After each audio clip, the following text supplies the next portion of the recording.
बहुत बहुत स्वागत। मैं ज़्यादा समय नहीं लूँगा आपका, मुद्दों के साथ विषय को रखूँगा। जिस तरह से प्रधानमंत्री का ऑफिस क्लीन चिट ऑफिस बन चुका है, उसी तरह महाराष्ट्र चीफ मिनिस्टर का ऑफिस ये भी क्लीन चिट ऑफिस बन चुका है। अब वो CHIT है या CHEAT है, ये मेरी प्रेस वार्ता के बाद आपको तय करना है। जो कहते हैं, अपनी छवि बताते हैं कि हम मंदिर बनाने वाले हैं, महाराष्ट्र ने नहीं, पूरे देश ने नहीं, पूरे दुनिया ने उनको मंदिर उजाड़ते हुए देखा है। और इसमें केंद्रीय मंत्री, पूना के सांसद, जो सिविल एविएशन MOS तो है ही है, लेकिन जिस सहकारिता मंत्रालय के कैबिनेट मिनिस्टर अमित शाह है, उसी मंत्रालय के राज्य मंत्री यानी MOS मुरलीधर मोहोळ जी है। स्पष्ट तरीके से मैं नाम ले रहा हूं। मुरलीधर मोहोळ जी पूना से भाजपा के सांसद है और हीराचंद नेमीचंद दिगंबर जैन हॉस्टल और टेंपल की जो जमीन है, उस जमीन का जो व्यवहार हुआ है, उस व्यवहार का मैं सीधे सीधे ताल्लुक मंत्री महोदय, सहकारिता राज्य मंत्री मुरलीधर मोहोळ जी से किस तरह से है, और कोई एक्शन न लेते हुए बचाने की कोशिश क्यों हो रही है, इसका सवाल मैं उन मोदी जी से पूछना चाहता हूं, उन प्रधानमंत्री से पूछना चाहता हूं जो कहते हैं न खाऊंगा न खाने दूंगा। मेरे ईमानदारी का ताप इतना है कि मेरे इर्द गिर्द कोई भ्रष्टाचारी खड़ा नहीं रह सकता। और हमने देखा है कि जिनके ऊपर भ्रष्टाचार के आरोप किए, दूसरे पार्टियों, विपक्षी पार्टियों को उनको पार्टी में लेकर ताप कम करने के लिए ईमानदारी का AC भी चलाया है क्या, यह भी सवाल खड़ा होता है। मुरली मोहोळ तो आपके खुद के पार्टी के हैं। ये मुरली अन्ना, इनका इन्वॉल्वमेंट कैसा है मैं आपको बताता हूं।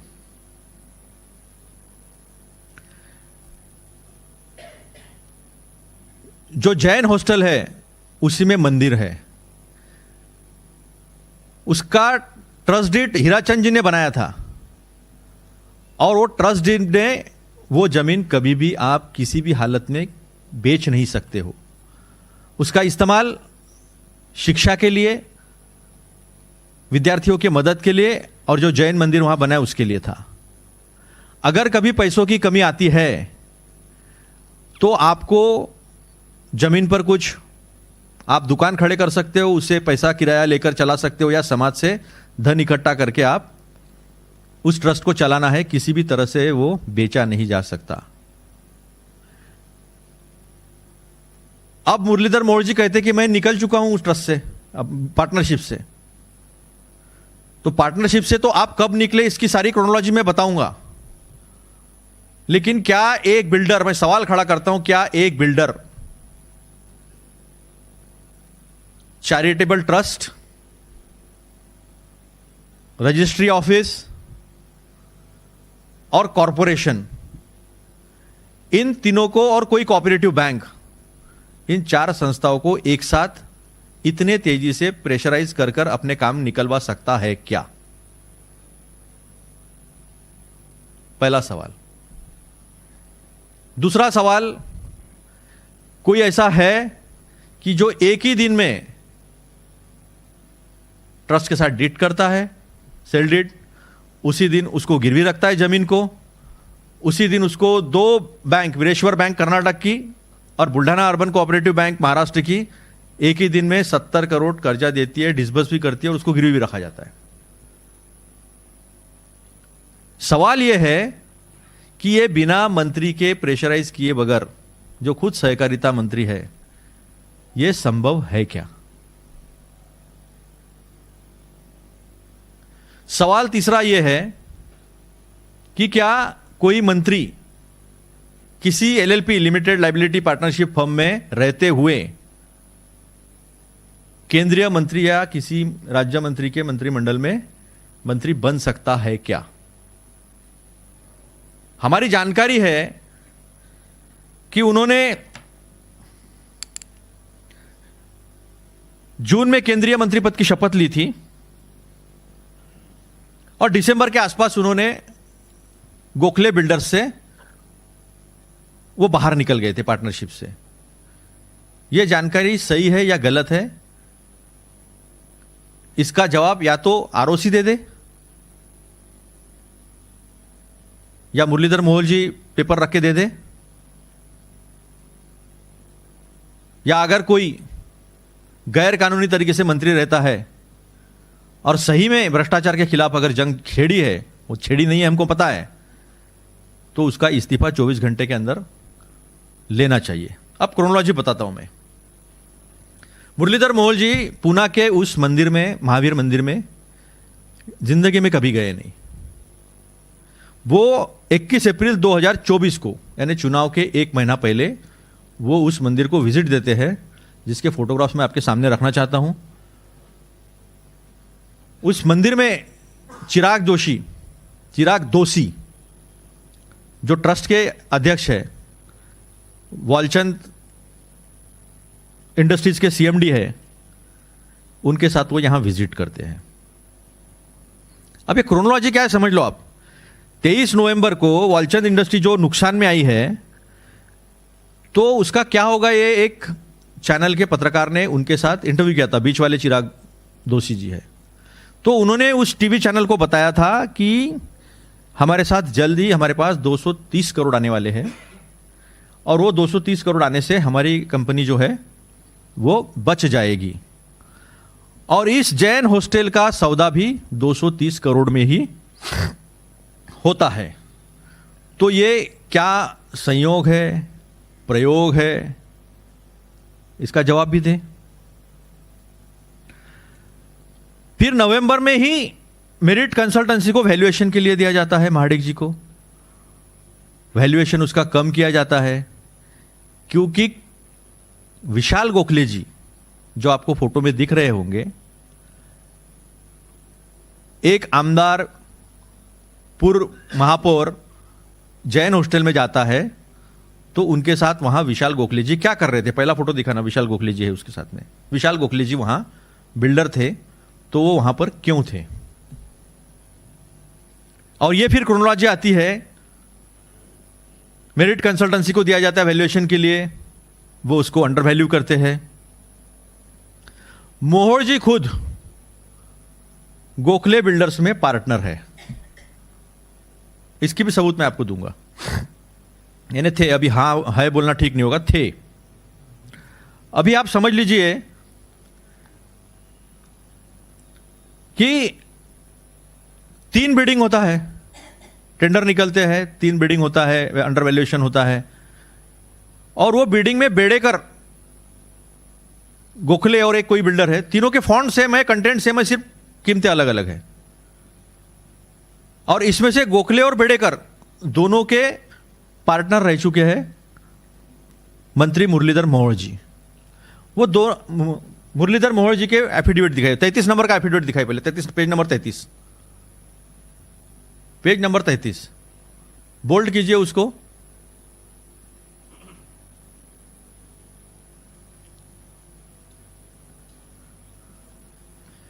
यहां पर देखिए आप, गोखले बिल्डर्स हैं, और चारों पेज दिखा दीजिए जिसमें वो पार्टनर, 50% पार्टनरशिप उसमें दिखाई है, ये सारा आपको मिल जाएगा।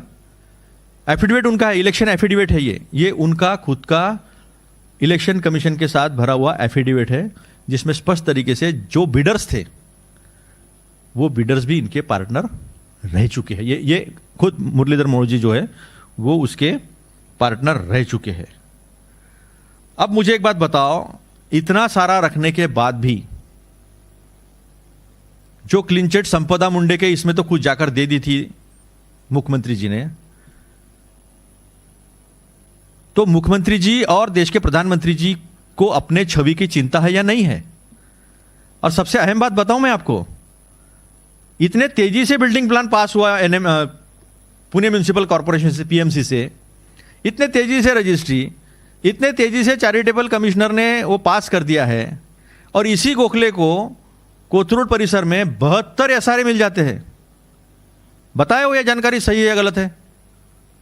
ये क्या विदाउट पॉलिटिकल इन्फ्लुएंस ये पॉसिबल है? क्या किसी बाकी दूसरे बिल्डर कोई ताकतवर नहीं है कि ये मिनियंस तैयार करने हैं? ऊपर एक अदानी तैयार कर दिया है, नीचे छोटे छोटे अदानी तैयार करेंगे। और आप कुछ भी कर लो, कानून की ऐसी तैसी करो, संविधान को मत मानो, नंगा नाच करो, आपको इस्तीफा देना नहीं है। आपके ऊपर कोई कार्रवाई नहीं होगी। वैसे रेड्डी ब्रदर्स के वक्त जब नितिन गडकरी जी अध्यक्ष थे, राष्ट्रीय अध्यक्ष बीजेपी के, तो उन्होंने कहा था ये इस्तीफा वगैरह हमारे बीजेपी में नहीं होता, ये कांग्रेस के काम है।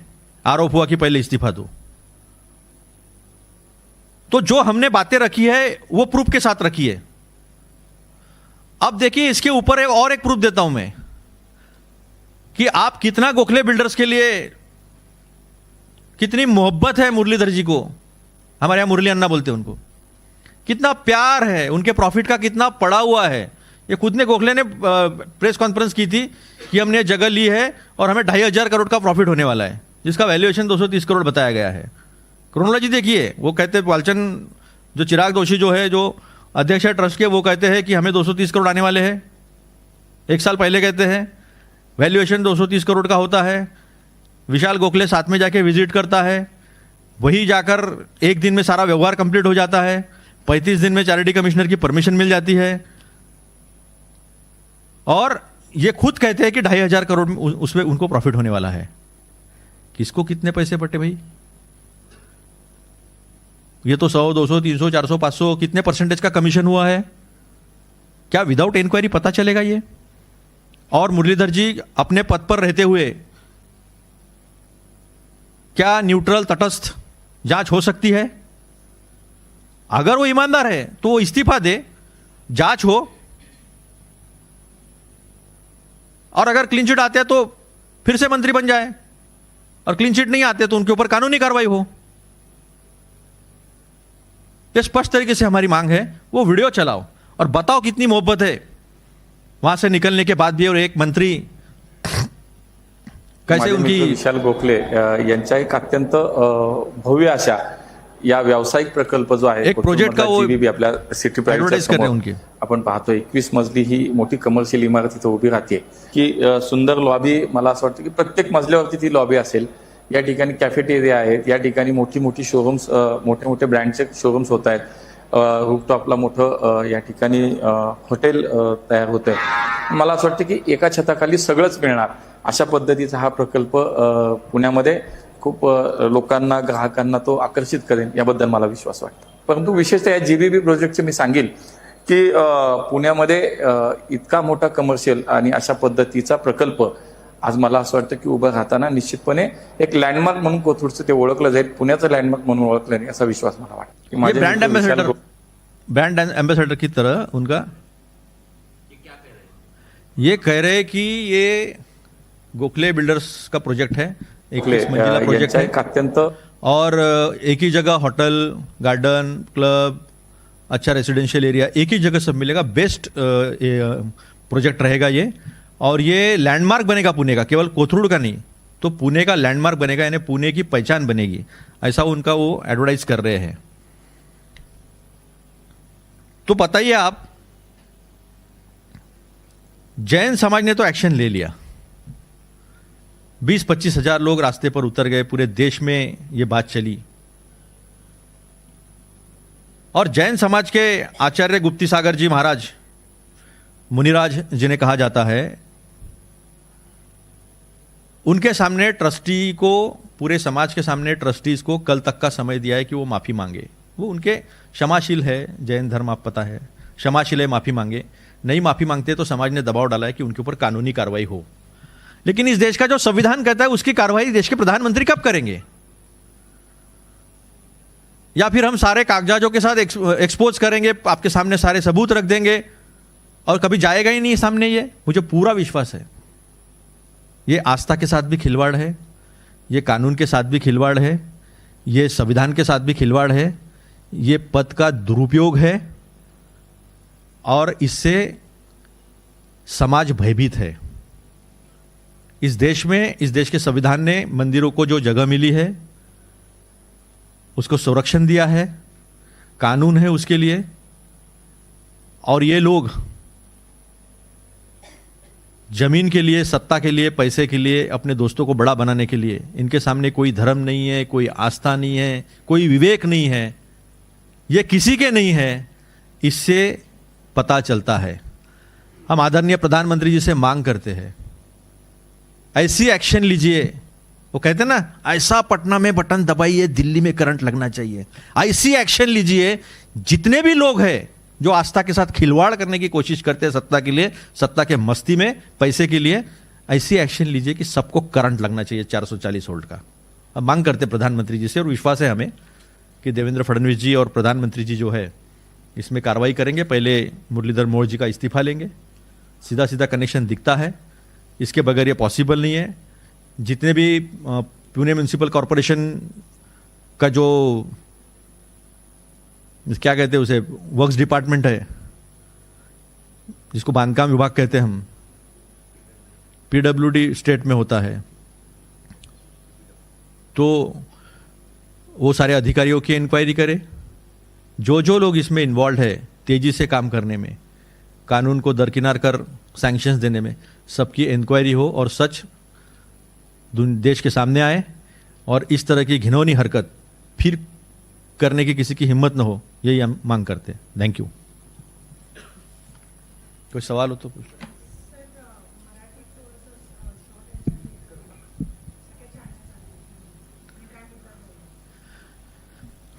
जैन हॉस्टेलच्या संदर्भामध्ये धर्मदाय आयुक्तांनी तो करार रद्द करण्याचा जो आदेश दिलेला आहे, त्या आदेशाने समाधान होणार नाही, याच्यामध्ये स्पष्टपणे केंद्रीय मंत्र्यांचा हस्तक्षेप दिसतो आहे, केंद्रीय मंत्र्यांचे त्याच्यामध्ये हितसंबंध दिसतात आहे।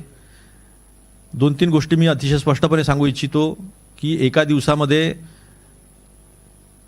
सेलडीड होणे, लोन सँक्शन होणे, ती जमीन गहाण ठेवणे, आणि जमीन गहाण ठेवल्यानंतर ते पैसे त्या दिवशी डिस्बर्स होणे, या सगळ्या गोष्टी एका दिवसात एका बिल्डरकडनं कशा शक्य आहे विदाऊट पॉलिटिकल प्रेशरच्या। मोहोळजी यांनी जर हस्तक्षेप केला नाही आहे तर मग हे कसं शक्य झालं हे पहिले सांगावं। काही क्रोनॉलॉजी आपल्यासमोर मांडू इच्छितो मी। 21 एप्रिल 2024ला महावीर जयंतीला सन्मान्य मोहोळजी तेव्हा माजी महापौर होते, कॅन्डिडेट डिक्लेअर झाले होते की नाही मला माहीत नाही, 1 महिन्याची निवडणूक होती, ते तिथे विशाल गोखलेसोबत हॉस्टेलची पाहणी करायला गेले होते। मग त्यांच्यासोबत विशाल गोखलेचं येण्याचं कारण काय, हा पहिला प्रश्न आहे। 2023 नोव्हेंबरमध्ये चिराग दोशी हे CMD आहे वॉलचंद इंडस्ट्रीचे आणि इकडले ट्रस्टचे पण अध्यक्ष आहेत, यांनी सांगितलं होतं की वॉलचंद इंडस्ट्री नुकसानीत आलेली आहे, पण लवकरच आमच्याकडे 230 कोटी रुपये येणार आहे आणि आमच्या कंपनीची स्थिती व्यवस्थित होणार आहे। या गोष्टीचा संबंध आणि नंतर नोव्हेंबरमध्येच 2024ला 1 वर्षांनी मेरिट कन्सल्टन्सी महाडिकांची त्यांनी व्हॅल्युएशन अंडर व्हॅल्युएशन केलं, 230 करोडचं केलं, व्यवहारी 230 करोडमध्येच झाला। हे सगळा योगायोग कसा आहे, हा प्रयोग आहे, संयोग आहे, योगायोग आहे, हे कसं आहे आणि हे कसं शक्य आहे। 4 फेब्रुवारी 2025 म्हणजे निवडणूक झाल्यानंतर, मोहोळसाहेब मंत्री झाल्यानंतर त्यांनी राजीनामा दिला अशी आमची माहिती आहे। त्यांनी ती खरी आहे की खोटी आहे, योग्य आहे चूक आहे सांगावं। जूनला मंत्री झालेला व्यक्ती हा एका LLPमध्ये लिमिटेड लायबिलिटी पार्टनरशिप फर्ममध्ये पार्टनर असताना मंत्री होऊ शकतो का, आणि झाला असेल तर त्याची खासदारकीच गेली पाहिजे, राजीनामा त्याचा झाला पाहिजे, हे नरेंद्र मोदीजी करणार आहे का? ते नरेंद्र मोदी जे सांगतात की मैं न खाऊंगा न खाने दूंगा, मेरे इर्द गिर्द कोई भ्रष्टाचारी मेरा ताप सहन करके खड़ा नहीं हो सकता, लाईनी नाही आहे सगळे पूर्ण देशभरातले। तर ते कसे आहे, जे बिडिंग झालं त्या बिडिंगमध्ये 2 बिल्डर्स बेडेकर आणि गोखले याच्यामध्ये हे स्वतः पार्टनर होते। त्यांच्या ॲफिडेविटमध्ये मी आपल्याला दाखवलं की ते पार्टनर होते। मग ते पार्टनर होते, मग त्यांनीच बिड केलं आणि फॉन्ड सारखा कंटेंट सारखा फक्त व्हॅल्यू वेगळ्या वेगळ्या आहे आणि गोखले बिल्डर्सला ते मिळालं। ते कसं 35 दिवसात ते सँक्शन कसं झालं, एका दिवसात सेल डीड होते, एका दिवसामध्ये लोन डिस्बर्स होतं, 2 बँका देतात 50 कोटी 20 कोटी 70 कोटीचं, एका दिवसामध्ये जमीन पण गहाण होते. हा एवढा मॅगीपेक्षाही म्हणजे बुलेट ट्रेन सोडा यांनी मॅगीला मागे टाकलेला आहे. मॅगी 2 मिनिटात होते, हे एवढ्या लवकर यांनी हा सगळा व्यवहार कसा केला आणि हा अशा पॉलिटिकल हस्तक्षेपाशिवाय शक्य आहे का? मी आपल्याला तो पण व्हिडिओ दाखवला की गोखले बिल्डर्सच्या एका स्कीमचं प्रमोशन ब्रँडिंग जे आहे ते स्वतः मुरलीधर मोहोळजी करत होते. त्यांचे फोटोग्राफ्स दाखवले, त्यांच्या ॲफिडेविटमधल्या सगळ्या गोष्टी दाखवल्या. असं असताना आणि ते सहकार मंत्री आहेत, सहकार राज्यमंत्री आहेत, ज्याचे कॅबिनेट मिनिस्टर अमित शहाजी आहेत. अमित शहाजी हे स्वतः गृहमंत्री पण आहे आणि हे सगळं सहकार विभागाच्या संबंधित आहे.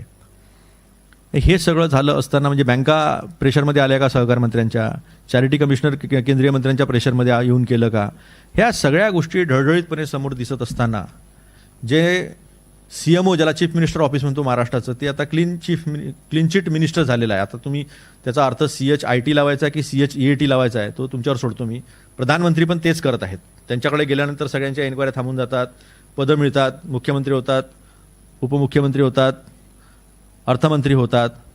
तर म्हणजे भ्रष्टाचाराचे आरोप करून आमच्याकडे या आणि मंत्रिपद मिळवा ही योजना चालवलेली आहे का? हा सगळा प्रश्न जो आहे तो समोर येतो. जे सांगतात की आम्ही मंदिर बनवणारे आहोत, मग तुम्ही मंदिर बुडवणारे कसे झाले?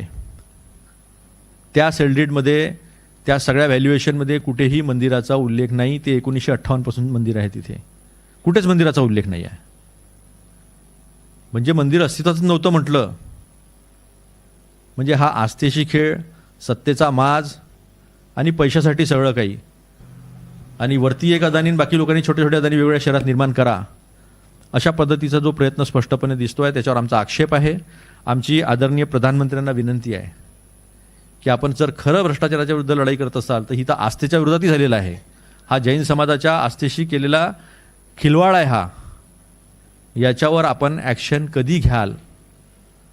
जर खरे असाल तर मुरलीधर मोहोळांचा राजीनामा घ्यावा. त्यांनी एका लिमिटेड लायबिलिटी पार्टनरशिप फर्ममध्ये पार्टनर असताना मंत्रिपदाची शपथ घेतली का? हे खरे असेल तर त्यांची खासदारकी घेतली पाहिजे वा परत घेतली पाहिजे. त्यांच्यावर कारवाई करून इलेक्शन कमिशननी आणि इन्क्वायरी करून जर ते साफसुथरे निघाले तर त्यांना पुन्हा मंत्रिपदावर बसवावं, नाहीतर मग त्या सगळ्यांवर कारवाई करावी.